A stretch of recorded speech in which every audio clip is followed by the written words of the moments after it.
Salut à toutes et à tous. Aujourd'hui, nous avons reçu pour vous M. Prince Epengue, qui est le coordonnateur de la communication de la MOCA et du candidat président Martin Fayulu. Bonsoir, M. Prince Epengue. Bonsoir.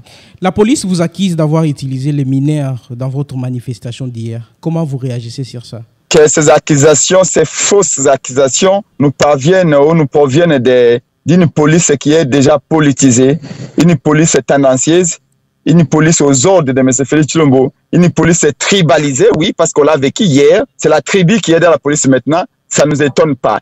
Une police qui est payée avec l'argent des Congolais, de nous tous, des contributions des Congolais, qui puissent accepter à ses rangs les forces du progrès de l'UDPS avec des machettes. La police avait envahi les sièges de les cider devant. C'est triomphal.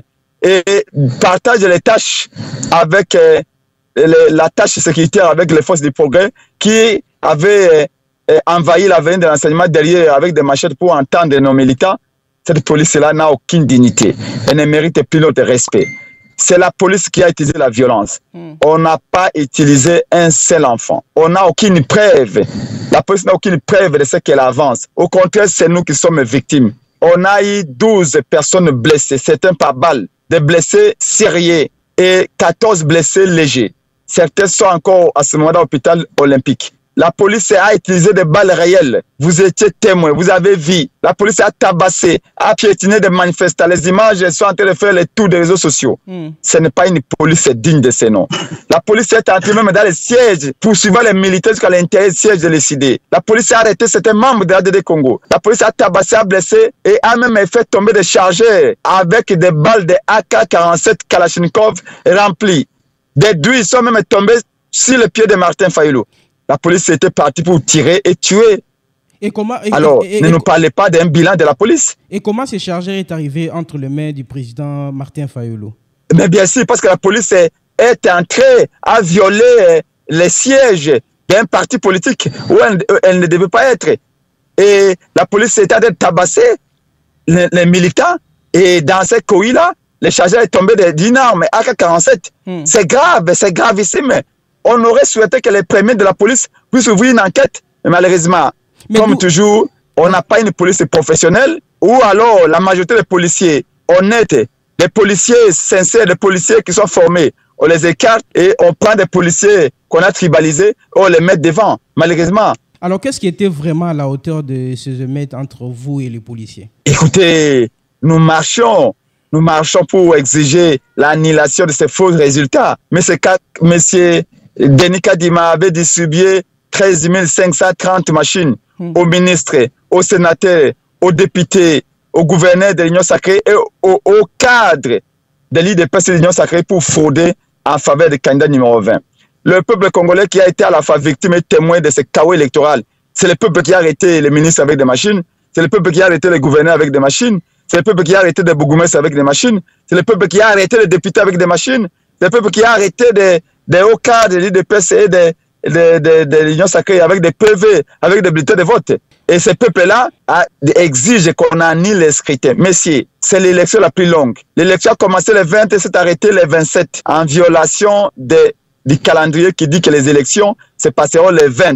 Le calendrier électoral n'a pas dit que les élections se passeront le 20, le 21, le 22, le 23, le 24, le 25, le 26, le 27. L'article 52 de la loi électorale dit que les élections commencent de 6h à 17h. Et les élections ne peuvent se faire qu'un jour férié. Mais on a bafoué toutes ces lois. La loi électorale, à son article 8, dit que la liste des électeurs est publiée 15 jours avant le jour du vote. Mais ce Kadima a bafoué la loi électorale et a publié la liste des électeurs, a affiché le même jour que les votes. Comme conséquence, des millions de Congolais n'ont pas pu voter parce qu'ils n'ont pas retrouvé leur nom dans les listes et ne savaient pas où aller réclamer.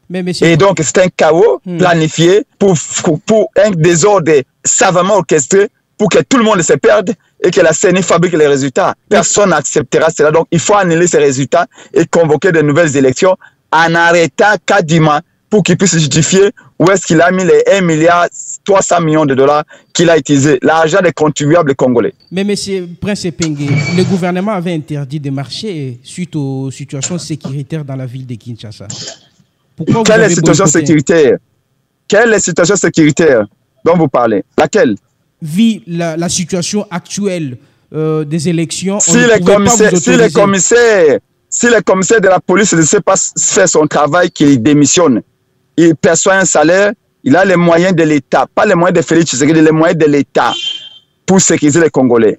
Il doit le faire. En réalité, ils veulent neutraliser les Congolais. Ils veulent nous empêcher de dénoncer les chaos qu'ils ont organisés. La violence vient de Kadima. La violence vient de la CENI. Quand la CENI bafoue les droits des Congolais, les droits constitutionnels, c'est la CENI qui crée la violence. Nous, on avait écrit à l'hôtel de ville pacifiquement. Nous ne sommes pas les M23, sinon on aurait pris les armes. Mais le fait qu'on ait écrit à l'autorité urbaine, c'est que nous sommes des démocrates, nous respectons les principes. Il suffisait d'envoyer la police pour sécuriser les Congolais. Mais les mêmes commissaires ont trouvé 8 jeeps de la police pour venir tabasser les militants de la Mouka, de l'ICD, de la DD Congo et autres. Les mêmes commissaires provinciaux de la police ont trouvé des AK-47, des bombes lacrymogènes pour gazer, pour blesser 12 personnes, mais n'a pas trouvé l'effectif des policiers pour encadrer pacifiquement les gens. Vous trouvez ça normal, monsieur? Non, c'est pas juste. Alors, une dernière question, il n'y a pas de raisons sécuritaires. Oui. Une dernière question, monsieur. Pourquoi vous accusez les militants ou soit les membres du Force du Progrès de vous avoir attaqué? Parce qu'ils étaient là. Ils étaient là avec la police. Les images sont là. On vous les a envoyées. Vous les avez vus, vous les avez filmés. Les membres du Force du Progrès sont maintenant une partie intégrante des supplétifs de la police. C'est assez grave. C'est assez grave pour un parti qui a soi-disant combattu pendant 37 ans de lutte. C'est les méthodes que le PPRD avait utilisées à l'époque avec Chalère, qui a mené des machettes et des couteaux pour blesser les gens. Nous allons exiger des comptes et nous allons porter plainte. Et à la police et à ces gens qui protègent les forces du progrès. Merci beaucoup, M. Prince Epenge, d'avoir répondu à notre invitation. Merci beaucoup. Merci, Ndego. Que Dieu vous bénisse. Merci beaucoup. Bye. À la prochaine.